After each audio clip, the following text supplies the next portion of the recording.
ഈ ഒരു പരിപാടി എനിക്ക് ഇഷ്ടമല്ലാത്തതാണ് ഇങ്ങനെ ഈ ഉപദേശം എന്ന് പറയുന്നത്. എൻ്റെ കാര്യം പറയുക പോകുക എന്നുള്ളതാണ് എൻ്റെ ഒരു രീതി.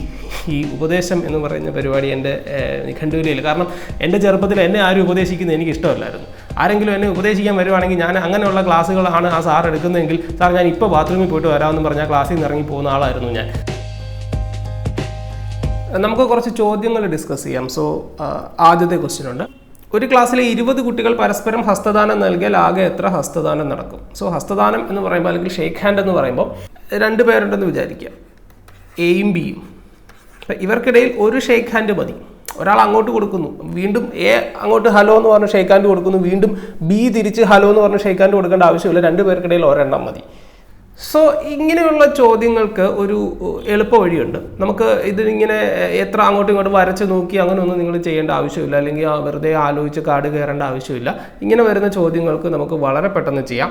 n × n-1 ഡിവൈഡഡ് ബൈ 2 എന്നുള്ള ഇക്വേഷൻ ഉപയോഗിച്ചാൽ മതി. അതായത് ഇവിടെ 20 കുട്ടികളെന്നല്ലേ പറഞ്ഞിരിക്കുന്നത്. So 20 × 19 divided by 2.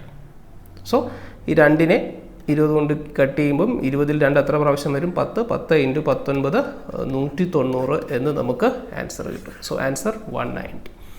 അപ്പം എത്ര ആളുകളുണ്ടോ അതിനെ n ആയിട്ട് എടുക്കുക. n × n-1 by 2. വളരെ പെട്ടെന്ന് നമുക്ക് ആൻസർ കിട്ടും. So answer 190. സോ അതിൻ്റെ ഒരു ഷോർട്ട് കട്ടാണിത്. ഒരു ക്ലാസ്സിലെ n കുട്ടികൾ പരസ്പരം ഹസ്തദാനം നൽകിയാൽ n × n-1 ബൈ 2. ഓക്കെ, നമുക്ക് അടുത്ത ഒരു ചോദ്യം നോക്കാം. അടുത്ത ചോദ്യം, ഒരു ക്ലാസ്സിലെ 10 കുട്ടികൾ പരസ്പരം ഗ്രീറ്റിംഗ് കാർഡ് കൈമാറിയാൽ ആകെ എത്ര കൈമാറ്റം നടത്തും? അപ്പോൾ ഈ നേരത്തെ പറഞ്ഞ പോലെ എയും ബിയും. അപ്പം എ അങ്ങോട്ടൊരു ഗ്രീറ്റിംഗ് കാർഡ് കൊടുത്താൽ മാത്രം മതിയോ? ഷെയ്ക്ക് ഹാൻഡ് ഇവർക്കിടയിൽ ഒരെണ്ണമേ ഉണ്ടായിരുന്നുള്ളൂ എന്ന് പറയുന്ന പോലെയാണോ? അല്ല, എ അങ്ങോട്ടൊരു ഗ്രീറ്റിംഗ് കാർഡ് കൊടുക്കുമ്പോൾ ബി തിരിച്ച് ഇങ്ങോട്ട് ഒരെണ്ണം കൊടുക്കണം. അപ്പോൾ 2 പേർക്കിടയിൽ 2 ട്രാൻസാക്ഷൻ തന്നെ നടക്കുന്നുണ്ട്. അപ്പോൾ അത് എങ്ങനെ കണ്ടുപിടിക്കും? അപ്പോൾ ഇതിപ്പോൾ ഈ 2 പേരായപ്പോൾ നമുക്ക് ഈസിയാണ്. അപ്പോൾ 10 പേർക്കിടയിൽ അങ്ങോട്ടും ഇങ്ങോട്ടും ഇങ്ങനെ നമ്മൾ എങ്ങനെ കണ്ടുപിടിക്കുമെന്ന് ചോദിച്ചു കഴിഞ്ഞാൽ വളരെ എളുപ്പമാണ്. അതിനൊരു ഷോർട്ട് കട്ട് ഉണ്ട്. n × n-1 അത്രയും മാത്രം മതി. നേരത്തെ നമ്മൾ പറഞ്ഞ ബൈ 2 ഇവിടെ വേണ്ട. അപ്പോൾ n × n-1. അപ്പോൾ 10 കുട്ടികളെന്നാണ്. സോ 10 × 10 - 1. അപ്പോൾ 10 × 9 എത്ര കിട്ടും? 90 എന്ന് കിട്ടും. ശരിയാണോ? ഓപ്ഷനിലുണ്ട്, നോക്കാം നമുക്ക്. യെസ്, 90. അപ്പോൾ ഇവിടെ n × n-1. അപ്പോൾ ഇങ്ങനെയുള്ള ചോദ്യം ചോദിച്ചാൽ ഈ ഒരു ഷോർട്ട് കട്ട് ഉപയോഗിച്ചാൽ മതി. n × n-1. അപ്പോൾ ഒരു ക്ലാസ്സിലെ n കുട്ടികൾ പരസ്പരം, അത് ഗ്രീറ്റിംഗ് കാർഡ് ആകാം, ചോക്ലേറ്റ് ആകാം, എന്തോ ആകാം, അങ്ങോട്ട് നമ്മളൊരു ഫോർമാലിറ്റിക്ക് അങ്ങോട്ട് കൊടുക്കുമ്പോൾ തിരിച്ച് ഇങ്ങോട്ട് ഒരെണ്ണം വേണമല്ലോ. ഇപ്പോൾ ഷേക്ക് ഹാൻഡ് അങ്ങോട്ട് ഹലോ എന്ന് പറഞ്ഞ് കൊടുക്കുമ്പോൾ തിരിച്ച് വീണ്ടും തരേണ്ട കാര്യമില്ല. അപ്പോൾ അതുകൊണ്ടാണ് അവിടെ n × n-1 ബൈ 2 വന്നത്. ഇവിടെ n × n-1. അപ്പോൾ ഗ്രീറ്റിംഗ് കാർഡോ ചോക്ലേറ്റോ എന്തെങ്കിലും അങ്ങോട്ടും ഇങ്ങോട്ടും ഇത്ര ആളുകൾ കൈമാറ്റം ചെയ്താൽ ആകെ എത്ര കൈമാറ്റം നടക്കുമെന്ന് ചോദിച്ചാൽ n × n-1 എന്ന ഷോർട്ട് കട്ട് ഓർത്തിരുന്നാൽ മതി. അടുത്ത ചോദ്യം നോക്കാം. ആദ്യത്തെ 500 എണ്ണൽ സംഖ്യകളുടെ തുക എത്ര? അപ്പോൾ ആദ്യത്തെ 500 എണ്ണൽ സംഖ്യകളുടെ തുക എത്ര എന്ന് ചോദിച്ചാൽ നമ്മൾ ഇതിൻ്റെ അർത്ഥം എന്താണ്? 1 + 2 + 3 + 4 + 5 ഇങ്ങനെ എഴുതി അപ് ടു +500. ഇത് ഇത്രയും കൂടെ എഴുതി കൂട്ടണം. അപ്പം നമ്മൾ 1 മുതൽ 500 വരെയുള്ള സംഖ്യകൾ എഴുതി കൂട്ടണ്ടേ സാർ? അപ്പോൾ പരീക്ഷ മൊത്തം കഴിയത്തില്ലേ? ഈ ഒരു ചോദ്യം ചെയ്യാൻ തന്നെ 1.5 മണിക്കൂർ വേണ്ടേ സാർ? യെസ്. അപ്പോൾ നമ്മൾ എന്ത് ചെയ്യണം? ഇതെല്ലാം കൂടെ എഴുതി കൂട്ടണോ? വേണ്ടടേ. ഇങ്ങനെ ചെയ്താൽ മതി. n × n+1 divided by 2. അപ്പോൾ n എന്ന് പറയുമ്പോൾ 500 ഇൻറ്റു n+1 എന്ന് പറയുമ്പോൾ 500ൻ്റെ കൂടെ 1 കൂട്ടുക, 501 ഡിവൈഡഡ് ബൈ 2. ഇതുകൊണ്ട് കട്ട് ചെയ്യുമ്പോൾ നമുക്ക് എത്ര കിട്ടും? 250. സോ ആൻസർ 250നെ 501 കൊണ്ട് ഗുണിക്കുക. ഉടനെ കമ്പിപ്പാരയും കാൽക്കുലേറ്റർ എടുത്തുകൊണ്ട് വരരുത്. 25നെ 5 കൊണ്ട് ഗുണിക്കുക, എത്ര കിട്ടും? 125. അപ്പോൾ 250നെ 500 കൊണ്ട് ഗുണിച്ചാൽ എത്ര ആയിരിക്കും? 1,25,000. പിന്നെ ഒരു 250 കൂടെ വന്നാൽ പോരെ? 501 പ്രാവശ്യമാണ്. 500 പ്രാവശ്യം ആകുമ്പോൾ 1,25,000. പിന്നെ ഒരു 250 കൂടെ. അപ്പോൾ 1,25,250. ആൻസർ ഉണ്ടോ? ഉണ്ട്. ഇതാ കിടക്കുന്നു ആൻസർ. സോ 1,25,250. അപ്പോൾ ആദ്യത്തെ n എണ്ണൽ സംഖ്യകളുടെ തുക എത്രയെന്ന് ചോദിച്ചാൽ n × n+1 ബൈ 2 എന്നുള്ള ഷോർട്ട് കട്ട് ഓർത്തിരുന്നാൽ മതി. Okay, yes. അടുത്ത ചോദ്യം, ആദ്യത്തെ 100 ഇരട്ട സംഖ്യകളുടെ തുക എത്ര? അപ്പോൾ 2, 4, 6, 8 അപ് ടു 100 എണ്ണം. അങ്ങനെ 100 എണ്ണം. ആദ്യത്തെ 100 ഇരട്ട സംഖ്യകൾ 100 വരെ എന്നല്ല, ആദ്യത്തെ 100 ഇരട്ട സംഖ്യകൾ എഴുതി കൂട്ടുക. അതിൻ്റെ തുക കണ്ടുപിടിക്കണം. വളരെ എളുപ്പമാണ്. നേരത്തെ നമ്മൾ പറഞ്ഞതുപോലെ n ഇൻറ്റു n പ്ലസ് 1/2 വേണ്ട, n ഇൻറ്റു n പ്ലസ് 1 അല്ലേ, n ഇൻറ്റു n പ്ലസ് 1 അങ്ങനെ എടുത്താൽ മതി. അപ്പോൾ നമ്മൾ നോക്കുമ്പോൾ n എത്രയാണ്? 100 ഇൻറ്റു n പ്ലസ് 1 എന്ന് പറയുമ്പോൾ 101. അപ്പം 101 എഴുതുക, അപ്പുറത്ത് 2 0 കൊടുക്കുക, 10,100. Yes, option D. നോക്കാം. യെസ്. സോ ആദ്യത്തെ n ഇരട്ട സംഖ്യകളുടെ തുക എത്ര ചോദിച്ചാൽ n ഇൻറ്റു n പ്ലസ് 1. അടുത്തത് ആദ്യത്തെ 50 എണ്ണൽ സംഖ്യകളുടെ ശരാശരി എത്ര? ആദ്യത്തെ 50 എണ്ണൽ സംഖ്യകളുടെ ശരാശരി കണ്ടുപിടിക്കണം. നോക്കാം എങ്ങനെയാണ് ചെയ്യുന്നതെന്ന്. പിള്ളേരെ, ആദ്യത്തെ 50 എണ്ണൽ സംഖ്യകളുടെ ശരാശരി കണ്ടുപിടിക്കാനൊക്കെ പറഞ്ഞാൽ വളരെ എളുപ്പമാണ്. ഈ 50 ഉണ്ടല്ലോ, അതിൻ്റെ പകുതി അങ്ങ് എടുക്കണം. 50ൻ്റെ പകുതിയുടെ കൂടെ അരയും കൂടെ കൂട്ടിയാൽ മതി. 50ൻ്റെ പകുതി എത്ര?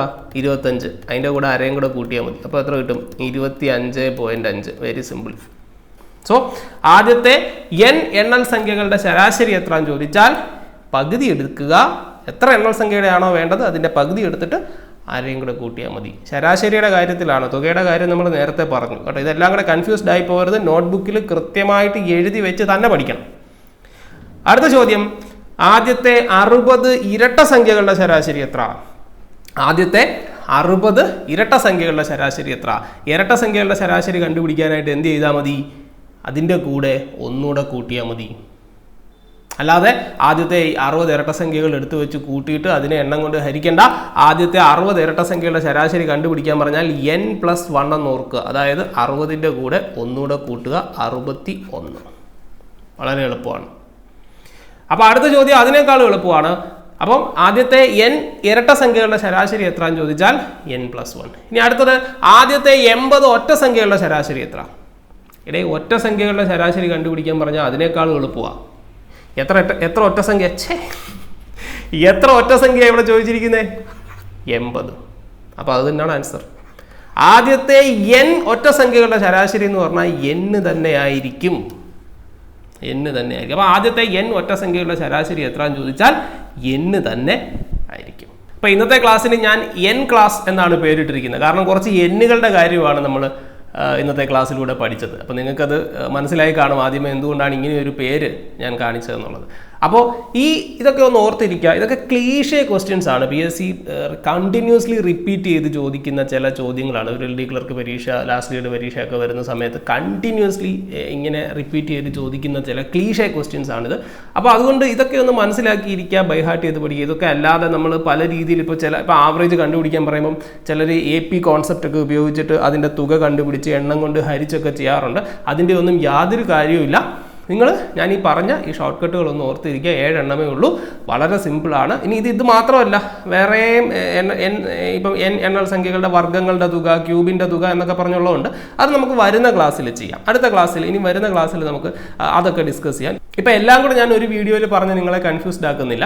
നിങ്ങൾ ആദ്യം ഇപ്പോൾ ഇത് ഒന്ന് പഠിക്കുക. ഇത് ഇത്രയും കാര്യങ്ങൾ മനസ്സിലാക്കി വെക്കുക. എന്നിട്ട് നമുക്ക് വരുന്ന ക്ലാസ് ഉണ്ടല്ലോ, ഇനി വരുന്ന ക്ലാസ്സുകളിലൂടെ ഇതിൻ്റെ കണ്ടിന്യൂവേഷൻ ആയിട്ടുള്ള കൂടുതൽ തരത്തിലുള്ള ചോദ്യങ്ങൾ, ഇത് ഇത്രയല്ല. ഇപ്പോൾ ഇത് വന്നിട്ട് ആരും നിങ്ങൾ എന്നോട് വന്നിട്ട് ചോദിക്കരുത് ഇത്രേ ഉള്ളോ, അല്ല, ഇനിയും കുറച്ച് കാര്യങ്ങളുണ്ട്. നമുക്ക് പതുക്കെ ചെയ്യാം.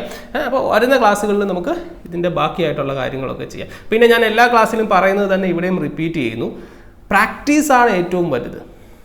നിങ്ങൾക്ക് മാത്സ് ഇമ്പ്രൂവ് ചെയ്യണമെങ്കിൽ നിങ്ങൾ ചെയ്യേണ്ടത് നിങ്ങളെ കൊണ്ട് പറ്റുന്ന അത്രയും ചോദ്യങ്ങൾ നിങ്ങൾ ചെയ്ത് പഠിക്കുക. എത്രത്തോളം ക്വസ്റ്റ്യൻ നിങ്ങൾക്ക് വർക്കൗട്ട് ചെയ്യാൻ പറ്റുമോ അത്രയധികം ക്വസ്റ്റ്യൻസ് നിങ്ങൾ വർക്കൗട്ട് ചെയ്യുക. നിങ്ങൾ ആദ്യം ഒരു 50 ക്വസ്റ്റ്യൻ എടുത്ത് ചെയ്യുന്നു. ഞാൻ ഈ പറഞ്ഞതൊക്കെ കേട്ടുകൊണ്ട് ഭയങ്കരമായിട്ട് മോട്ടിവേറ്റഡ് ആയിട്ട് നിങ്ങൾ ഒരു 50 ചോദ്യം എടുത്ത് ഇന്ന് ഞാനിത് മുഴുവൻ ചെയ്ത് തകർക്കും എന്നും പറഞ്ഞ് നിങ്ങൾ ചെയ്യുന്നു. പക്ഷേ അത്ഭുതം എന്ന് പറയട്ടെ, 45 എണ്ണം തെറ്റും 5 എണ്ണം ശരിയുമായിരിക്കും. അതിൻ്റെ അർത്ഥം നിങ്ങൾ നോർമലാണെന്നാണ്. അല്ലാതെ ഇത് നേരെ തിരിച്ചായിരുന്നെങ്കിൽ 45 ശരിയും 5 തെറ്റുമാണെങ്കിൽ നിങ്ങൾക്ക് എന്തോ അസുഖമുണ്ട്, നിങ്ങൾ എത്രയും പെട്ടെന്ന് ഒരു ഡോക്ടറെ കാണണം. കാരണം നോർമലായിട്ടുള്ള ഒരു മനുഷ്യന് ആദ്യമായിട്ടൊക്കെ അങ്ങോട്ട് ചെയ്തു തുടങ്ങുമ്പം ശരിയുടെ എണ്ണം കുറവും തെറ്റ് കൂടുതലുമായിരിക്കും. തെറ്റായിരിക്കും നിങ്ങൾക്ക് കൂടുതൽ. പക്ഷെ നിങ്ങൾ ഇതൊരു കണ്ടിന്യൂസ് പ്രോസസ്സായിട്ട് വീണ്ടും ഇത് തന്നെ ചെയ്തുകൊണ്ടിരുന്നാൽ എന്ത് സംഭവിക്കും?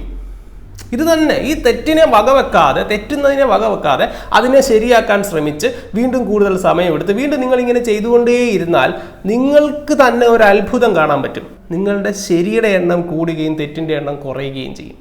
നിങ്ങളുടെ ഗ്രാഫ് പെട്ടെന്നങ്ങ് മുകളിലോട്ട് കയറത്തില്ല, പതുക്കെ, പക്ഷേ ഗ്രാജുവലി അതിനൊരു മാറ്റം ഉണ്ടാകും. ഇതൊരു കണ്ടിന്യൂസ് പ്രോസസ്സായിട്ട് നിങ്ങൾ ഏറ്റെടുത്ത് ചെയ്യാൻ തയ്യാറാവുകയാണെങ്കിൽ നിങ്ങൾക്ക് അതിൻ്റെ മാറ്റം നല്ലപോലെ നിങ്ങൾ പ്രതീക്ഷിക്കുന്നതിനപ്പുറം അതിനൊരു മാറ്റം ഉണ്ടാകും. സോ അതിന് കുറച്ച് കാര്യങ്ങൾ നമ്മളൊന്ന് മനസ്സിലാക്കിയിരിക്കണം. ബേസിക് ആയിട്ടുള്ള കുറച്ച് കാര്യങ്ങളുണ്ട് മാത്സിനകത്തിലുള്ള. നമ്മൾ സ്കൂളിൽ പഠിക്കുന്നതാണ് ഇതെല്ലാം. ഇതൊന്നും പുതിയ കാര്യങ്ങളല്ല. നമുക്കിപ്പോൾ ഞാൻ പറഞ്ഞു തരേണ്ട കാര്യങ്ങളൊന്നുമല്ല. ഇതെല്ലാം നമ്മുടെ ഉള്ളിലുള്ളതാണ്. പക്ഷെ നമ്മൾ എപ്പോഴൊക്കെയോ നമ്മുടെ ഈ യാത്രക്കിടയിൽ നമ്മളിത് മറന്നുപോയി. അപ്പോൾ അതൊക്കെ ഒന്ന് റീകളക്ട് ചെയ്ത് വെച്ച് കഴിഞ്ഞാൽ മാത്സ് എന്ന് പറയുന്ന സാധനം വളരെ സിമ്പിളാണ്. സോ അത് മനസ്സിലാക്കുക. അപ്പോൾ എനിക്ക് പറയാനുള്ളത് ഇത്രയേ ഉള്ളൂ. ഞാനൊരു 7 ക്വസ്റ്റ്യൻ എക്സ്പ്ലെയിൻ ചെയ്ത് പോയിട്ടുണ്ടെങ്കിൽ ഞാൻ പ്രതീക്ഷിക്കുന്നത് നിങ്ങളൊരു 700 എണ്ണം ചെയ്ത് കാണണമെന്നാണ്. അപ്പോൾ അതുകൊണ്ട് കഴിയുന്നത്ര ചോദ്യങ്ങൾ എല്ലാവരും വർക്കൗട്ട് ചെയ്ത്, അത് ഇന്ന ടോപ്പിക്കിൽ നിന്നൊന്നുമില്ല, നിങ്ങൾക്ക് കാണുന്ന ചോദ്യങ്ങളല്ല, എവിടെ നിന്നൊക്കെ നിങ്ങൾക്ക് ക്വസ്റ്റ്യൻസ് കിട്ടുമോ അതെല്ലാം നിങ്ങൾ വർക്കൗട്ട് ചെയ്ത് പഠിക്കുക. പിന്നെ നിങ്ങളുടെ കാൽക്കുലേഷൻ സ്പീഡ് കൂട്ടാനായിട്ട് പഠിക്കുക. നിങ്ങൾ മൾട്ടിപ്ലൈ ചെയ്ത് പഠിക്കുക, നിങ്ങൾ മൾട്ടിപ്ലിക്കേഷൻ ടേബിളുകൾ പഠിക്കുക. അപ്പോൾ ഇങ്ങനെയുള്ള കാര്യങ്ങളൊക്കെ നിങ്ങൾ ചെയ്യുക. എപ്പോഴും എൻഗേജ്ഡ് ആയിരിക്കുക. അല്ലാതെ അയ്യോ എനിക്ക് പാടാണേ എന്ന് പറഞ്ഞിരിക്കാതെ നിങ്ങൾ എപ്പോഴും മാത്സിൽ എൻഗേജ്ഡ് ആയിരിക്കുക. അങ്ങനെ നിങ്ങളുടെ എൻഗേജ്മെൻറ്റ് കൂടുമ്പോൾ നിങ്ങൾ പോലും അറിയാതെ മാത്സ് നിങ്ങളിലേക്ക് വരും. അപ്പോൾ അത് എല്ലാവരും ഒന്ന് ശ്രദ്ധിക്കുക. നിങ്ങൾ എപ്പോഴും ഇതിൽ എൻഗേജ്ഡ് ആയിരിക്കുക, ഇതിനകത്തിൽ തന്നെ നിൽക്കുക. അപ്പോൾ അതിൻ്റെ ഒരു മാറ്റം നിങ്ങൾക്ക് വളരെ വലിയ രീതിയിൽ അതിൻ്റെ ഒരു മാറ്റം നിങ്ങൾക്ക് ഫീൽ ചെയ്യാനായിട്ട് പറ്റും.